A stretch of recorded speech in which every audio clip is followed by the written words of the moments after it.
오늘 읽은 말씀을 가지고 우리는 무엇이 왜 두려운가? 왜 우리는 두려워합니까? 하는 제목을 가지고 함께 은혜를 나누려고 합니다. 두렵지 않은 인생이 아닙니다. 우리 인생은요, 만 가지가 두렵습니다. 어린아이도 두렵습니다. 요즘에 초등학생들은요, 가장 두려운 것이 부모가 이혼할까 싶어서 가장 두려워요. 나이 드신 분은 오늘 밤에도 잠이 안 오면 어떡하지? 그 걱정 때문에 매일 있는 것을 볼 수가 있습니다. 대부분의 사람들이 병들까 두렵고, 실패할까 두렵고, 돈 떨어질까 두렵고, 물과 불이 두려운 것은 사고를 만날까 두려운 것을 볼 수가 있습니다. 그런가 하면 전쟁이 참 두렵습니다. 사람들이 제일 두려워하는 것이 무엇입니까? 죽을까 두려워하는 것입니다. 근데 종종 살면서요, 그것보다 더 두려울 것이 하나 있습니다. 무엇입니까? 사람이 두려운 것입니다.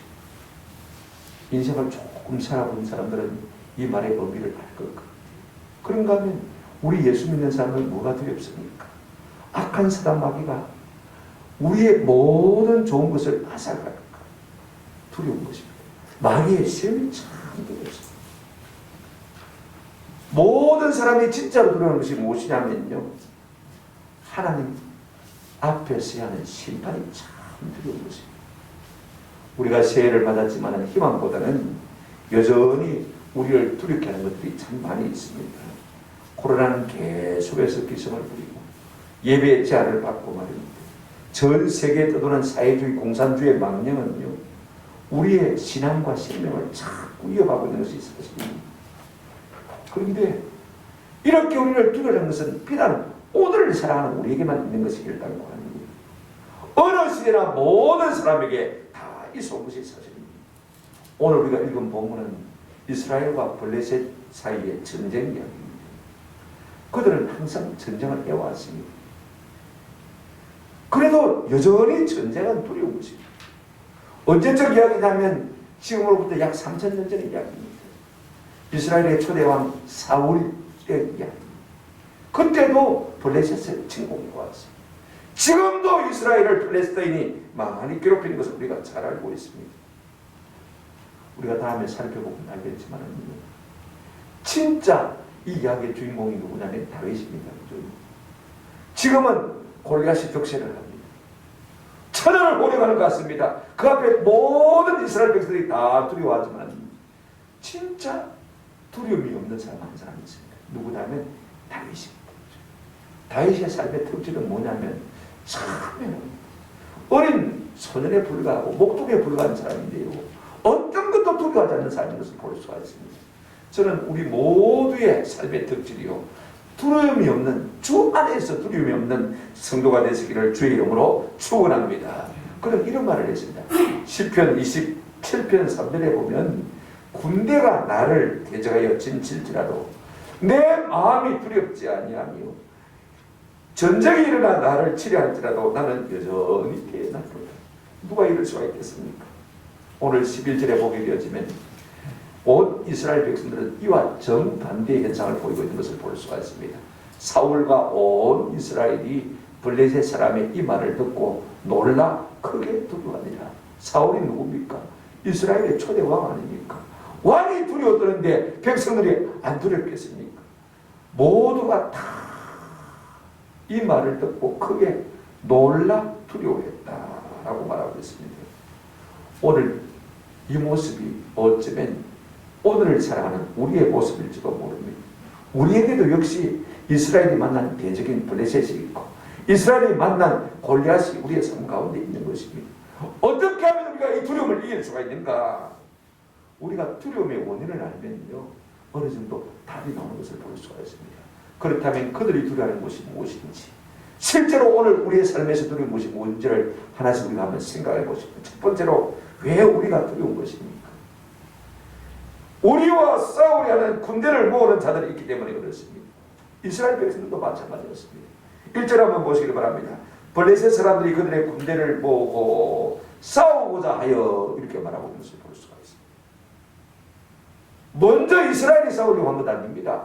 블레셋 사람들이 군대를 모으려고 지금 싸우려고 진을 치고 있는 모습을 볼 수가 있어요. 그러니까 이전에 어떻게 하고 있습니까? 사울과 이스라엘 사람들이 모여서 엘라 골짜기에 진치고 블레셋 사람들을 대하여 전열을 벌였으니 먼저 찌르니까 방비를 해야 되니까 그죠?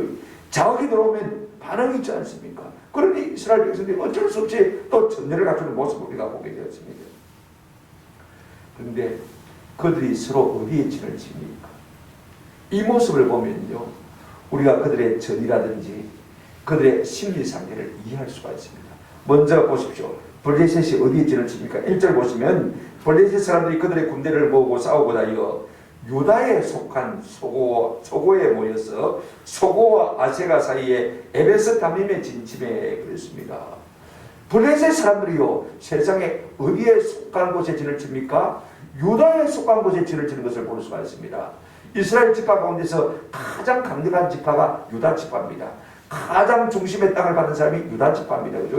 여호수아 우리가 15장 35절에 보면 유다의 지파에 속한 땅을 이렇게 말하고 있습니다. 야론묵과 아둘람과 소고와 아세가와 이렇게 말하고 있는 것을 볼 수가 있습니다. 여기 보시면 소고와 아세가가 유다 지파에 속한 땅인 것을 알 수 있죠. 그러니까 이스라엘 백성들이 가나안 땅을 점령한 다음에 여호수아가 이 채비 뽑아서 땅을 분배할 때 유다 지파에게 가장 노른자, 가장 중심에 있는 땅을 주었던 것을 볼 수가 있습니다. 그런데 지금 이 블레셋 사람들이요, 어디를 지금 침공해서 지금 진을 치고 있습니까? 유다 이스라엘의 가장 중심부 땅을 딱 차지고 들어가서 진을 치고 있는 것을 볼 수가 있습니다. 소고는 울타리를 말합니다. 그 다음에 소고와 그 다음에 아세가라고 말하고 있죠. 아세가라는 말은요, 울타리를 친다는 말입니다. 그러니까 뭔가 이스라엘 백성들이 전에 가나안 땅을 정복하기 위해서 병력 막사를 쳤던 곳이 바로 이곳입니다. 그런데 이스라엘 백성들이 쳤던 막사에 지금 블레셋 사람들이 와서 막사를 쳤습니다. 한 중심을 노리고 있는 것을 볼 수가 있습니다. 에베스 담임이란 무슨 말이냐 하면요, 피해 경계라는 뜻입니다. 우리가 이 말을 뜻대로 갖다가 종합해서 보면 지금 블레셋 사람들은 지금 전의가 대단합니다. 이스라엘의 한 중심을 딱 치고 들어와서는 말입니다.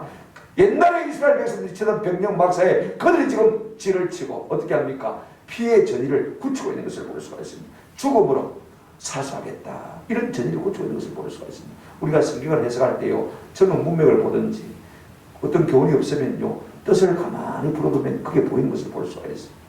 그러면 이스라엘 백성들은 어디에 진을 치고 있습니까? 그들의 마음의 상태가 어떻습니까? 2절 한번 보시기 바랍니다. 사울과 이스라엘 사람들이 모여서 엘라 골짜기에 진을 치고 블레셋 사람들을 대하여 전열을 벌였으니, 엘라 골짜기라는 이야기가 나오는데 우리는 엘라 골짜기에 대해서 아는 바가 없습니다. 그죠? 어디쯤이든지 그 골짜기 행세가 어떠한지 잘 모릅니다. 그죠? 전술적으로 어떤 가치를 가지고 있는지 잘 모릅니다. 그런데 이 엘라라는 뜻이 상수리나무, 우리를 말하면 도토리나무라는 뜻입니다.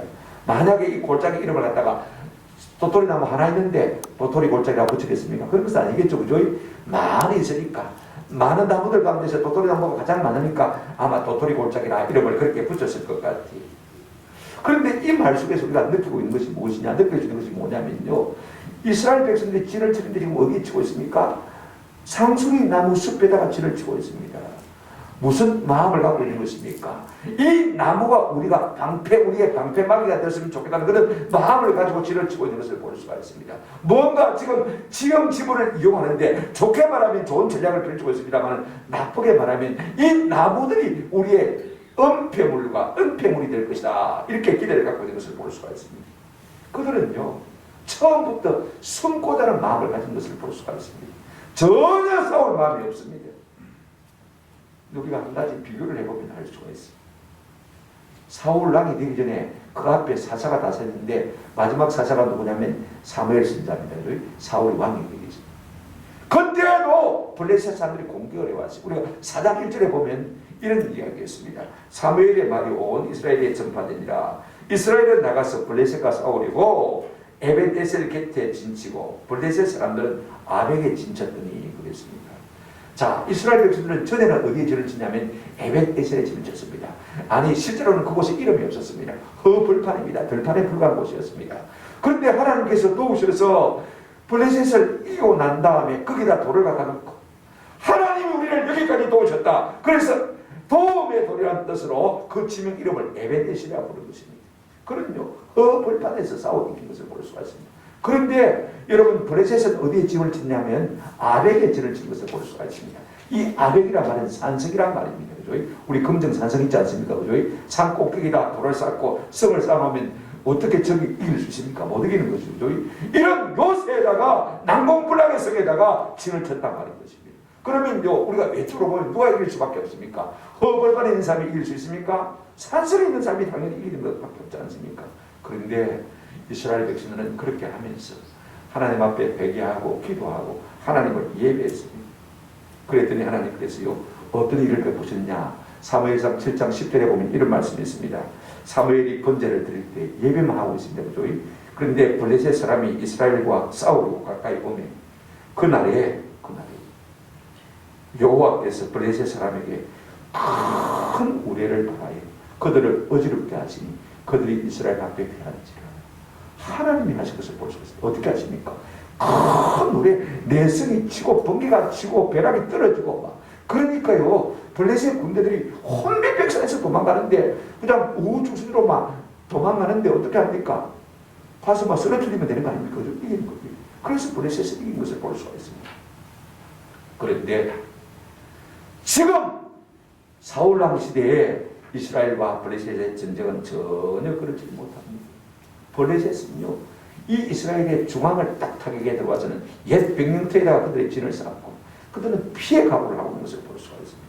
그런데 이스라엘 백성들은요, 상수리 나무를 갖다가 엄폐물로 삼아가지고 어떻게 방어를 해보겠다, 그런 마음의 자세를 갖고 있는 것을 볼 수가 있습니다. 우리가 전쟁에서 중요한 것은요, 공격이 최고의 수비라는 사실을 잘 알고 있습니다. 그죠? 그럼에도 불구하고 그들은 이미 쫄아 있습니다. 뭔가 두려워하고 있습니다. 블레셋이 그들을 진치고 대적함으로 말미암아 벌써 두려움 가운데 빠지고 있는 것을 볼 수가 있습니다. 오늘 우리의 성도들도 삶과 마찬가지입니다. 세상이 우리를 이어서 하는 거예요. 싸워볼 생각도 안 합니다. 어떻게 수비만 해볼 생각을 합니다. 어떻게 유행이만 모면할까, 그와 같은 두려움 속에 빠져 있는 것이 오늘 우리의 현실인 것입니다. 오늘 우리에게 필요한 말씀이 무엇입니까? 사도 바울이 고린도 교회에 했던 항에서 했던 말씀입니다. 고린도전서 16장 13절, 깨어 믿음에 굳게 서서 남자답게 강건하라. 저는요, 세상의 대적들이 우리를 에워싼다 할지라도 깨어 굳게 서서 남자답게 강건할 수 있는 은혜가 있기를 주님의 이름으로 축원합니다. 그렇습니다. 우리가 가장 두려워해야 할 것은요, 두려움은 그 자체인 것입니다. 두 번째로 우리가 왜 두려우냐?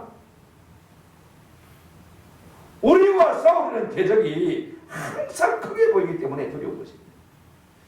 그들이 멀쩡하게 보이면 두려울 필요가 하나도 없습니다. 그죠? 그런데 우리와 맞서 싸우려고 하는 대적이 엄청나게 크게 보이면 우리가 싸우기도 전에 두려울 수밖에 없는 거예요. 오늘 본문은요, 우리에게 블레셋 군대를 다 보여주지 않습니다.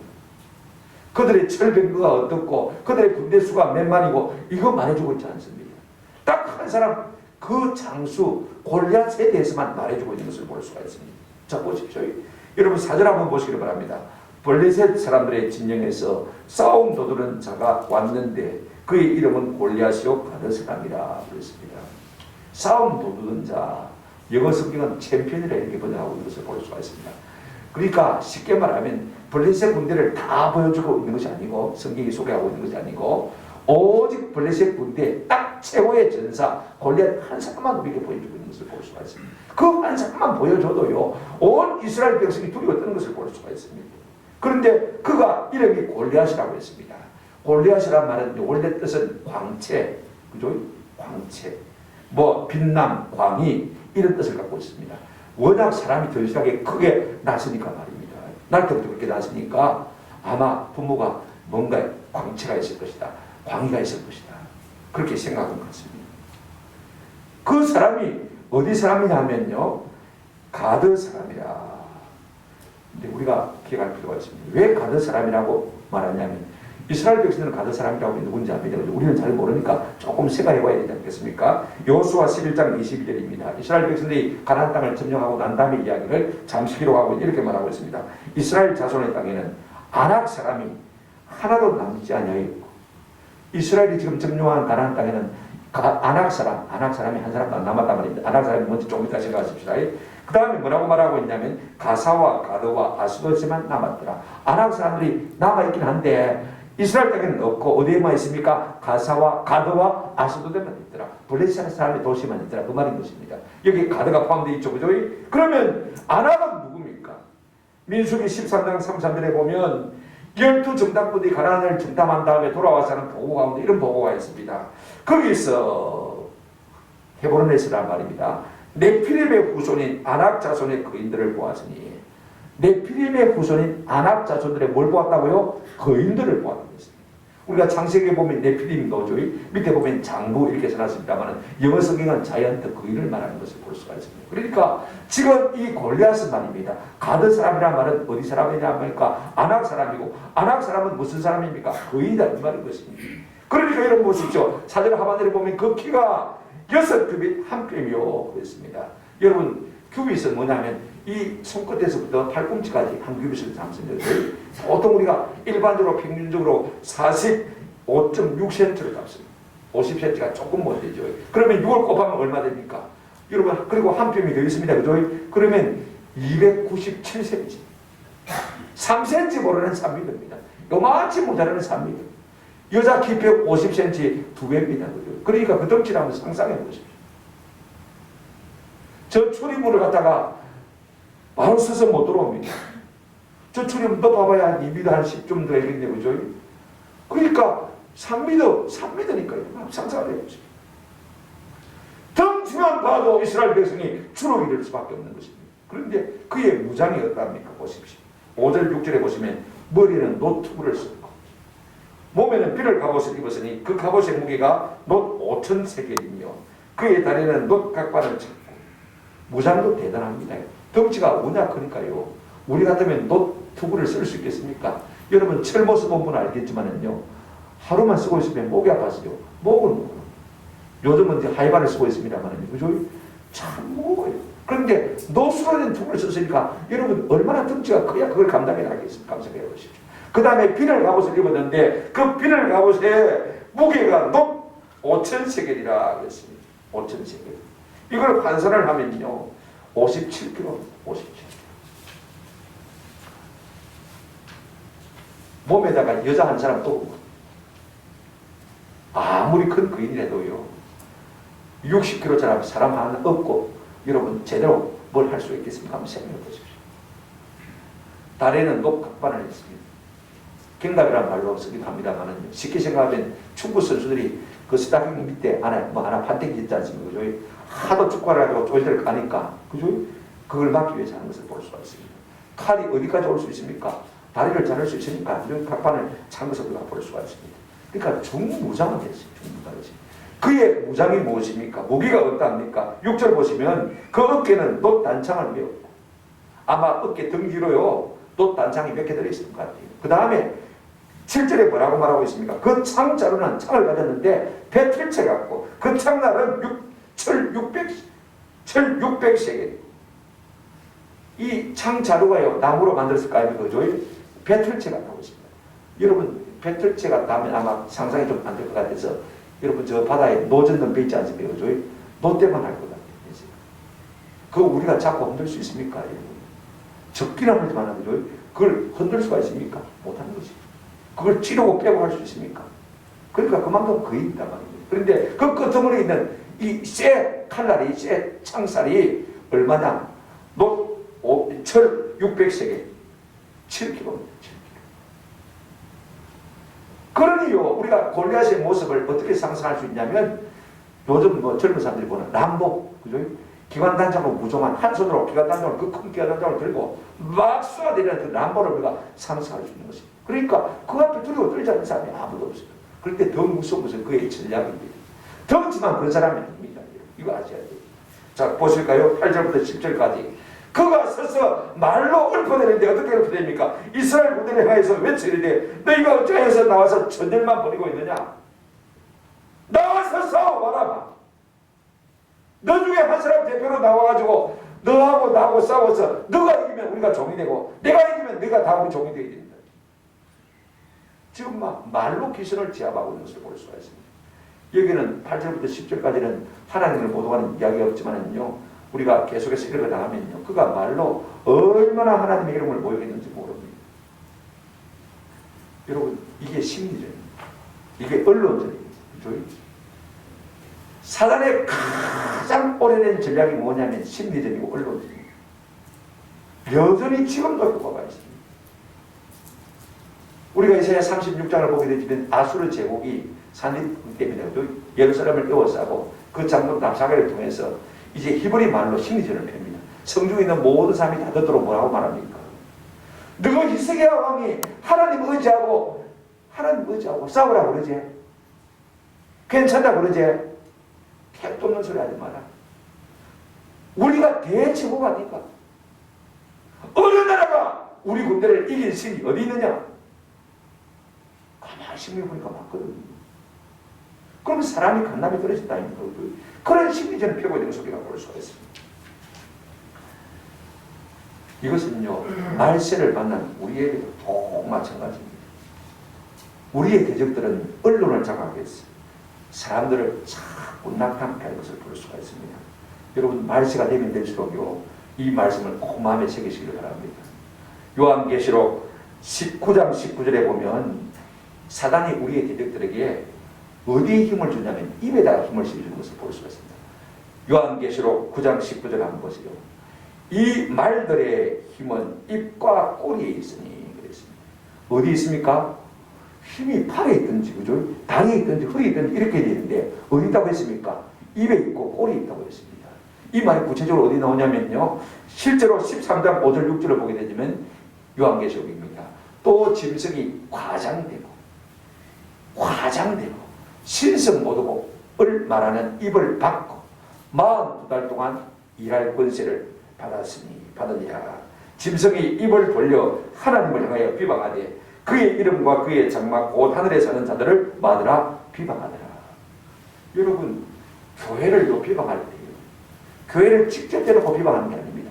입을 가지고 언론을 통해서, 매스미디어를 통해서, 메인스트림 미디어를 통해서요, 자꾸 교회를 공격하기도 하지만은요, 하나님의 이름을 공격하고 하나님의 진리를 공격하고 성경을 공격하게 되면요, 예수 믿는 사람이 위축되지 않을 수가 없는 것입니다. 주눅이 들지 않을 수가 없는 것입니다. 왜 그렇게 하는 것입니까? 제 총으로 삼게 하기 위해서 그렇습니다. 그런데 이 골리앗이 한 번, 두 번 그렇게 한 것이 아닙니다. 우리가 1절 안 했습니다만 16절을 보게 되어지면 그 블레셋 사람이 40일을 조석으로 나와서 몸을 나타내었더라. 40일이나 아침으로 저녁으로 나와서는요, 하나님의 이름을 모독하고 이스라엘 백성을 모독하는 말을 갖다가 계속 쏟아내는 것을 볼 수가 있습니다. 한두 번 들을 때는 몰라도요, 계속 들어보십시오. 사람이 주눅드는 것입니다. 성경이요, 이 골리앗 한 사람만 딱 옷 입어서 말하는 이유가 있습니다. 그야말로 가연 싸움을 거두는 자입니다. 과연 최고의 투사인 것입니다. 그걸 강조하고 싶어하는 것을 볼 수가 있습니다. 그가 영웅이라는 것입니다. 오늘 우리는 세상의 영웅이라는 사람들을 조심할 필요가 있습니다. 그럼 우리가 따라가게 되잖아요. 그죠? 여러분, 저는 말세를 만난 우리가요, 세상의 영웅이라는 사람들 갖다가 추종하지 않는 은혜가 있기를 주의 이름으로 축원합니다. 거기에 말려 들어가지 마십시오. 그가 어떤 언론이든지 어떤 힘을 가졌든지 어떤 문제가 가졌든지, 여러분, 세상에 부안해동하는 그 사람들을 따라갔다는 우리가 큰 낭패를 당하는 것입니다. 왜냐하면 짐승은, 마귀는요, 요한계시록 13장 4절에 보면 이렇게 말하고 있습니다. 용이 짐승에게 권세를 주므로 용에게 경배하며 짐승에게 경배하게 하여 이르되 누가 이 짐승과 같으냐, 누가 능히 이와 더불어 싸우리요 하더라. 어떤 특정 사람에게요, 악한 사람에게 힘을 실어주고 해서는 예수 믿는 사람을 갖다가 다 그 앞에 굴복시키게 만드는 것을 볼 수가 있습니다. 우리가 그런 사람들을 자꾸 추종하면 안 됩니다. 세상 사람이 영이라고 받는 사람들을 따라가면 안 됩니다. 제가 여러분에게 말씀드리고 싶은 것은요, 하나님은 그런 방법을 우리를 원하지 않습니다. 주류의 사람을 통해서 원하지 않습니다. 성경에 보십시오. 항상 비주류, 아웃사이더를 통해서 자기 백성을 원하는 것을 꼭 기억할 필요가 있습니다. 그러니 여러분, 이스라엘 백성들이요, 이 골리앗 때문에 멘붕에 빠지지 않을 수가 없는 것입니다. 두려워질 수밖에 없는 것입니다. 세 번째로 우리가 생각해 보십시오. 왜 두려운 것입니까? 싸우기도 전에 우리가 말로 주눅들었기 때문에 두려울 수밖에 없는 것입니다. 11절 한번 보실까요? 참 중요한 말씀입니다. 11절 다 같이 시작. 사울과 온 이스라엘이 블레셋 사람의 이 말을 듣고 놀라 크게 두려워하니라. 블레셋 사람의 이 말이 누구의 말입니까? 골리앗의 말입니다. 그런데 이스라엘 백성의 반응이 뭐냐면요, 사울 왕도 크게 놀라 두려워 떨고, 왕이 두려워 떨 정도니까 이스라엘 백성은 사시나무처럼 들었지. 놀라 크게 두려워했다. 이중으로 지금 강조하는데 실제로는 삼중 강조. 얼마나 무서웠던지 마음이 산산조각이 나서 주저앉아 버렸다, 그 말인 것입니다. 얼마나 두려웠던지 사시나무 들듯이 들었다는 말인 것입니다. 누구 때문에, 무엇 때문에요? 골리앗의 말 때문에. 보십시오. 사울과 온 이스라엘이 블레셋 사람의 뭘 듣고요? 이 말을 듣고. 40일 동안 계속 그와 같은 말을 쏟아내니까 이스라엘 백성들이 도무지 저항할 수가 없었습니다. 그 위세에 눌려서 어떻게 반응할 수가 없었어요. 누구도 분노하지 않았습니다. 모른 채 했습니다. 못 들은 채 했습니다. 그리고 그렇게 길들여져 갔던 것을 볼 수가 있습니다.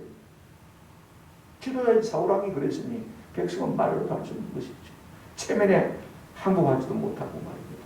그렇다고 해서 영적으로 싸워 이길 영성도 그에게 없었습니다.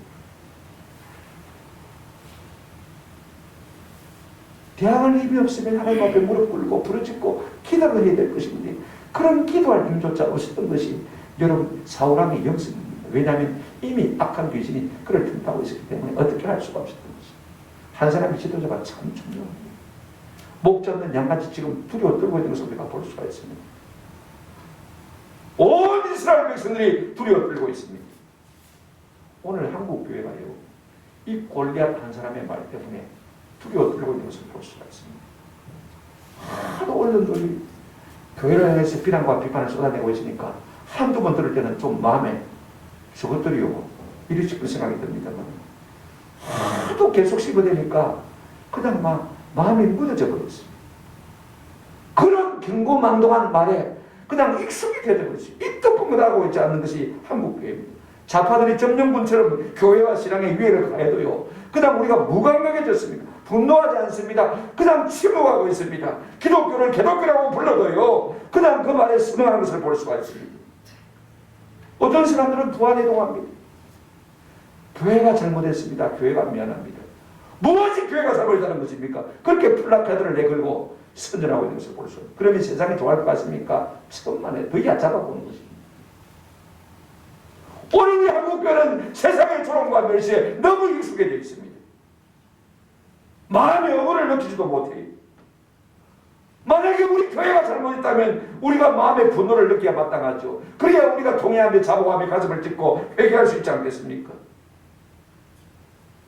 그들의 모든 말들이 부당한 것이라면, 부당한 이념 때문이라면, 부당한 정치 노선 때문이라면 우리가 결코 침묵해서는 안 되는 것입니다.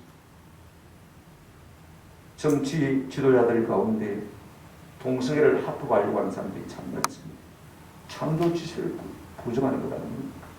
이번에 낸시 펠로시 하원의장에 재당선된 여자는요, 남자 여자 구분 없애겠다고 했습니다. 아버지 어머니한 단도 없애고, 할머니 할아버지한 단도 없애고, 삼촌 숙모란 단도 없애고, 아저씨 아줌마란 단도 없애겠다는 것입니다. 거기에 부안해동한 감리교 임마누엘 클레어 목사라는 사람인데요, 이분이 국회를 위해서 기도하면서 그렇게 기도했습니다. 천지신명의 이름과 예수 그리스도의 이름으로 기도합니다. 아우멘, 이렇게 기도했습니다. 아멘이라 기도하지 않고요, 아우멘 그랬습니다. 여러분, 아멘 끝에 아자 밑에 맨자가 있습니다. 그게 맨자가 남자라는 거예요. 그래서 아우멘, 여자 이름으로 기도한단 말이에요. 희한하게 영어를 그렇게 갖다 붙여요. 여러분, 아멘이라는 단어는 영어가 아닙니다. 히브리어입니다. 진실로 그렇습니다. 그렇게 되기를 바랍니다. 이런 뜻인데, 그게 맨자가 남자자가 들어갔다고 우멘하자, 그렇게 해서 쓰고 있는 목사라는 사람이에요. 정신나간 사람이에요. 이게 민주당이고 이게 좌파들의 근성입니다. 하나님의 창조 질서를 부인하려고 해도 교회가 가만히 부안해동하고 있다면요, 이건 죽은 신앙이죠. 저는 온 이스라엘이 그랬던 것처럼 한국 교회가 저들의 심리전에, 저들의 언론전에 녹아서 아무 말도 하지 못하는 그런 조롱과 그런 욕에 익숙해질까 두려운 것입니다. 우리가 그런 마음의 자세를 가지고는요, 믿음에서 난 싸움을 싸울 수 없는 것입니다. 우리가 하나님의 속한 사람 아닙니까? 왜 그들이 두려운 것입니까? 답은 간단합니다. 11절 보십시오. 사울과 온 이스라엘이 블레셋 사람의 말을 듣고 놀라 크게 두려워합니다. 누구 말만 들었기 때문에 두려웠습니까? 골리앗의 말만 들었기 때문에 두려운 것입니다. 오늘날 예수 믿는 사람이요, 세상 언론만 뉴스만 들으면 두려울 수밖에 없어요. 전부가 교회를 공격하니까요. 제가 여러분보다 조금 담대한 이유가 있다면 30년 됐습니다. 텔레비 안 보는데, 집에 텔레비도 없지만은요, 신문 조선일보만 봤는데 작년부터 차곡차곡 쌓아놓고 펼쳐보지도 않습니다. 보지도 않습니다. 볼 마음도 없고 볼 시간도 없고, 또 봐서 괜히 스트레스 받을 거예요. 조중동도 마찬가지. 미국의 주요 메인스트림 미디어도 마찬가지. 전부 거짓말만 쏟아내고 있어요. 왜 우리가 두려운 것입니까? 세상 소리만 들으면 두려울 수밖에 없는 것입니다. 교회인 이스라엘 백성이 골리앗의 말만 들었으니까 두려울 수밖에 없었던 것입니다. 또 하나 24절 우리가 읽지 않았습니다만은요, 골리앗만 바라봤기 때문에 두려운 것입니다. 이스라엘 모든 사람이 그 사람을 보고 심히 두려워하여 그 앞에서 도망하여 했습니다. 그 사람이 누굽니까? 골리앗입니다. 하나님만 바라봐야 인생이, 누구만 바라보고 있습니까? 골리앗만 바라보고 있는 것입니다. 세상의 영웅만 바라보고 있는 것입니다. 세상의 권세만 바라보고 있는 것입니다. 세상의 언론만 바라보고 있는 것입니다. 그러니까 누구도에서도처럼 나와서 내가 죽으면 죽으리다 하고 한가는 사람이 한 사람도 없는 것입니다. 맞서 싸울 사람이 없는 것입니다. 그러니 싸움은 끝난 것이죠. 그러면 우리가 어떻게 담대할 수가 있느냐? 원인을 알았지 않습니까? 그러면 답도 나오는 것입니다. 한번 더 합시다. 오직 하나님의 말씀만 들읍시다. 10편 119편 114절에 다윗은 왕이지만요, 왕의 자리에 있다고 해서 안 누린 게 아닙니다. 이렇게 말했습니다. 주는 나의 은신처시요 방패시라. 내가 주의 말씀을 만하이다 바라나이다. 온갖 정객들의 살해하려고 위협하려고 하는 소리가 사방에서 들려오는데, 여러분 그 소리를 들으면 두렵지 않겠습니까? 다윗은 왕이지만 뭘 듣겠다고 했습니까? 주는 나의 은신시오 나의 방패시라. 내가 주의 말씀을 바라나이다. 다른 말을 들어봐야 괴로워서 죽겠습니다. 두려워서 죽겠습니다. 제발 주의 음성을 내가 듣기를 바라나이다. 아멘. 이 같은 은혜가 우리가 오기를 주님의 이름으로 축원합니다. 두 번째, 어떻게 하면 우리가 담대해질 수가 있겠습니까? 간단하지 않습니까?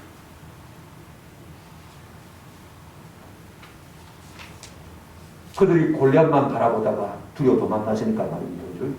우리는 누구만 바라보면 되겠습니까? 하나님만 바라보면 되겠습니다. 역대하 20장 12절에 보면요, 요사밧 왕 때입니다. 세계나 군이 쳐들어왔습니다. 이렇게 고백하고 있습니다. 우리 하나님이여 그들을 징벌하지 아니하시나이까.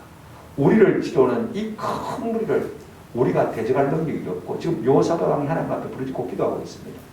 어떻게 할 줄도 알지 못하고 오직 뭡니까? 주만 바라보나이다. 적을 바라보면 두려워서 죽을 지경입니다. 오금이 피지 않습니다. 그래서 어떻게 합니까? 오직 누구만 바라본다고요? 주만 바라봅니다.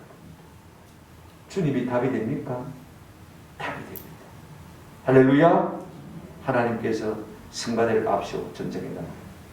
그래가지고 군사를 앞세워 보셔야 되고요, 성가대를 가운을 입혀가지고 찬양하며 나가게 하는 거예요. 하나님께서 그들을 다 멸하신 것을 볼 수가 있어요. 그래서 성전하고 그곳 이름을 브라가 골짜기다, 성죽의 골짜기다, 그렇게 이름을 지었지 않습니까? 그죠? 그렇습니다. 우리가 사람을 보면요, 어떤 힘이 센 그 사람을 보면, 그 문제를 보면 그 문제에 질식당할 수밖에 없어요. 그러나 그 사람보다, 그 문제보다 큰 하나님을 바라볼 수 있는 은혜가 있기를 주님의 이름으로 축원합니다. 미가 7장 7절에 보면 오직 나는 여호와를 우리를 보며 나를 구원하시는 하나님을 바라보나니 나의 하나님이 나에게 귀를 기울이시리다. 할렐루야. 우리가 하나님을 바라볼 수 있는 은혜가 있기를 주님의 이름으로 축원합니다. 말씀을 맺습니다. 성도는요, 이 세상을 사는 것이 항상 어렵습니다. 소속이 세상 소속이 아니고 누구 소속입니까? 하나님께 속한 자입니다. 지난 시간에 우리가 생각했지 않습니까? 오직 너 하나님의 사람. 그러니까 세상이 자기 사람 같다면 미워하지 않습니다. 우리가 세상에 속해 있기 때문에 미워하기 때문에 우리가 두려울 수밖에 없습니다. 그들은 날마다 우리를 대적하기 위해서 진을 칩니다. 그들은 우리를 이기기 위해서 가장 힘센 용사를 앞세워서 주눅들게 만듭니다. 무엇으로 우리를 힘들게 만듭니까? 그들의 말로, 심리전으로, 언론 플레이로. 여러분 앞으로 언론 조심하셔야 됩니다. 가장 교회에 위협이 되는 것이요, 언론. 우리는 조정동도 이제는 신뢰할 수가 없어요. 성도는 말이 두렵습니다. 주류 언론이 들어오실 것입니다. 그렇다면 우리가 어떻게 해야 이 두려움을 이길 수가 있을 것입니까? 제가 세 가지로 간단하게 말씀드리고 말씀을 맺으려고 합니다. 여러분, 겉모양만 보고 두려워하지 않는 은혜가 있기를 주의 이름으로 축원합니다. 아무리 골리앗이 커도요, 벌레의 군대가 많아도요, 그것은 겉에 불과한 것입니다. 이거 우리가 아시죠? 우리 하나님은요, 그들보다 훨씬 크신 하나님이신 줄로 믿습니다. 우리가 외양에 속지 않습니다. 그들의 겉모양에 속지 않는 은혜가 있다. 아이고, 정치력이 대단하던데, 인기가 엄청난데, 돈이 없어도 많다던데, 힘이 얼마나 센데, 언론을 다 얻고 있으니까 못당한다, 안 된다. 그죠? 이러면 여기에 속지 않는 은혜가 있기를 주의 이름으로 축원합니다. 두 번째 한번 따라합시다. 말에 속지 맙시다. 이게 중요합니다. 앞으로 우리가 이런 전쟁에 휘말릴 것입니다. 거짓말에 휘말릴 것입니다. 이거 우리가 아셔야 합니다. 여러분, 그들은 사단의 자식들. 마귀는요, 그 속에 진리가 없으므로 항상 거짓을 말한다고 했습니다. 거짓말쟁이요, 거짓의 압이라 그렇게 성경에 말하고 있지 않습니까? 마귀는 깨는 자. 사단의 이름의 뜻이 무엇입니까? 거짓말쟁이다 하신 것입니다. 이거 우리가 아셔야 합니다. 그러므로 영적인 분별력이 우리 가운데 있습니다. 말을 듣고 저 말이 진짜인지 아닌지 알려면요, 성령께서 우리에게 영적 분별력을 주셔야 돼요. 지혜를 주셔야 돼요. 그 말이 정말 옳은 말 같지만은요, 교묘한 말들이 그 속에 참말이 있습니다. 우리가 세상의 말들은 다 한 수 제쳐놓고 접어두고 사는 은혜가 있어야 우리가 강하고 담대할 수가 있습니다. 저는 이 말세에요, 우리 모두가 이와 같은 은혜가 있기를 주님의 이름으로 축원합니다. 세 번째 중요한 것 하나 있습니다. 예수를 잘 믿어요. 믿음이 아니면요, 우리가 세상을 이길 수가 없어요. 요한일서 4장 5장 4절 5절에 이렇게 말하고 있습니다. 무릇 하나님께로부터 난 자마다 세상을 이기느니라. 세상을 이기는 승리는 이것이니 우리의 믿음이니라. 어떤 믿음입니까? 5절 보시면 예수께서 하나님의 아들이심을 믿는 자가 아니면 세상을 이기는 자가 누구냐? 우리가 예수를 잘 믿어야 우리에게 두려움을 주고 공포를 주는 이 세상으로부터 승리하는 승리자가 될 줄로 믿습니다. 그러므로 우리가 가장 두려워야 할 것은 두려움 그 자체인 것입니다. 두려움은요, 사람을 가장 무력하게 만드는 것입니다. 두려움 없는 사람은 아무것도 할 수가 없는 것입니다. 두려움이 우리 속에 있으면 우리가 블레셋을 이길 수 없고 골리앗도 이길 수가 없고 그의 입에서 나오는 말도 우리가 이길 수가 없는 것입니다. 그래서 하나님은 끊임없이 우리에게 두려워하지 말라고 말씀하고 있습니다. 기도원 300 용사를 하나님께서 선발하실 때 32,000군데가 모였습니다. 그때 하나님께서 기도원에게 이렇게 말씀하셨습니다. 사사기를 보시면요, 두려워 떠는 자는 다 돌려보내고 두려워 떠는 자는 다 돌려보내라고 했습니다. 여러분, 하나님이 우리에게 주신 마음은 두려워하는 마음이 아닙니다. 디모데후서 1장 7절에 하나님이 우리에게 주신 것은 두려워하는 마음이에요. 두려워하는 마음이 있으면 우리가 하나님의 손에 들려 쓰임받을 수 없고 승리할 수가 없는 것입니다. 잠언 29장 25절 제가 좋아하는 말씀이죠. 사람을 두려워하면 올무에 걸리게 되거니와 여호와를 의지하는 자는 안전하리라. 그렇습니다.